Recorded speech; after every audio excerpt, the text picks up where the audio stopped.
Meio-dia e 7, a rua Sargento Pedro, no bairro São Lourenço, é uma importante via de ligação aqui em Teixeira, inclusive passa o ônibus coletivo.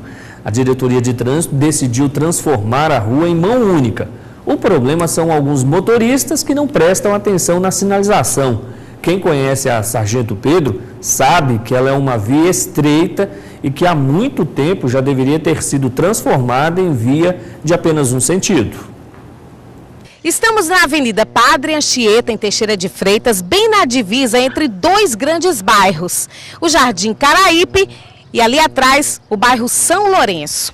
Aqui nessa avenida o fluxo de carros é grande, principalmente em horário de pico. Aí o que acontece? Algumas ruas que são bem estreitas também ficam cheias, bem movimentadas. Aí foram colocadas sinalizações. Algumas ruas passaram a ser vias de mão única. É o caso da rua Sargento Pedro. Quem precisa transitar por aqui gostou da ideia. Adailson é representante comercial e diz que estava mais que na hora disso acontecer. Eu penso que a placa foi interessante para a mobilidade, uma vez que a rua era muito estreita, então nos momentos de pico era muito difícil passar por ali. E eu penso que a placa veio para auxiliar nessa questão do trânsito. A dificuldade que todo o processo de mudança vai gerar um tempo de adaptação e precisa também de uma conscientização por parte da população, dos condutores acerca dessa nova placa para que a gente se adapte e a coisa funcione melhor no caminhar do bairro. Seu Felizardo mora por aqui há mais de 40 anos. Ele diz que o trânsito sempre foi intenso e que acontecem muitos acidentes por aqui.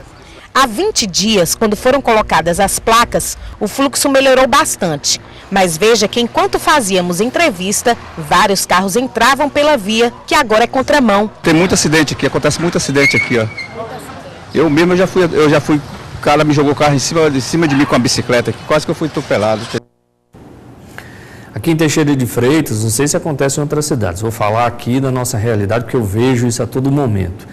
Quando a diretoria de trânsito instalou as placas ali no bairro Bela Vista, a gente fez a reportagem à época, e aí os motoristas sempre diziam o seguinte: mas não avisaram a gente que colocaram as placas.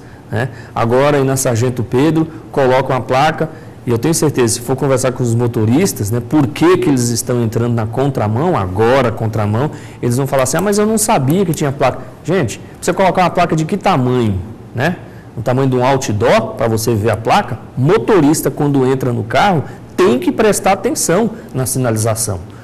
Você não precisa, só porque um dia não teve placa, aí você só olha para o volante, você não olha para frente. Tem que prestar atenção na rua, tem que prestar atenção no pedestre, tem que prestar atenção se há placas ou não. Aí quem conhece a Sargento Pedro, como eu falei, todo mundo sabe, passar naquela rua ali é muito difícil, ela é muito estreita, muito estreita. Quando veio um ônibus, então, eu já cheguei até a sair da Sargento Pedro, porque estava um congestionamento enorme ali. E já havia passado da hora dessa rua ser transformada aí em sentido único, E aí a gente enfrenta agora esse problema, porque os motoristas não conseguem enxergar aquela placa ali. Até um carro oficial do governo do estado foi flagrado ali nas imagens, entrando agora na contramão. Então precisa prestar atenção, Lembrar daquelas coisas básicas, de prestar atenção na sinalização, como motorista, fazer a direção defensiva, prestar atenção nos pedestres, em tudo ao dirigir. É básico isso.